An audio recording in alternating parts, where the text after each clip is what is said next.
নিজের চোখে দেখা কিছুদিন আগে একটা জানাজা পড়িয়েছে, খোদার কসম করে বলছে 6:30 ইন্তেকাল করেছে। হসপিটালের বিল দেনেওয়ালা নাই, 4 সন্তান, অ্যাম্বুলেন্সে ঘরে ঘরে আসবে, 1000-1200 টাকার বিল দেনেওয়ালা নাই। কি বুঝলেন? ক্ষণস্থায়ী দুনিয়া।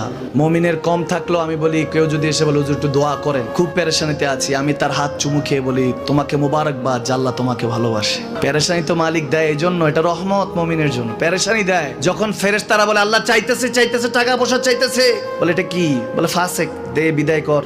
তার চাওয়া চাই, বিরক্ত লাগে, বিদায় কর, কি লাগে দে।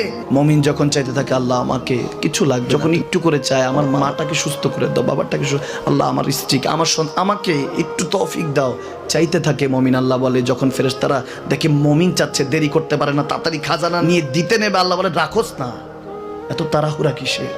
তার চাওয়ার মধ্যে তো প্রেম আছে, একটু চাইতে দেস না। থাকুক না মুমিন আর একটু পেরেশান, থাকুক না, থাকতে দেস না, একটু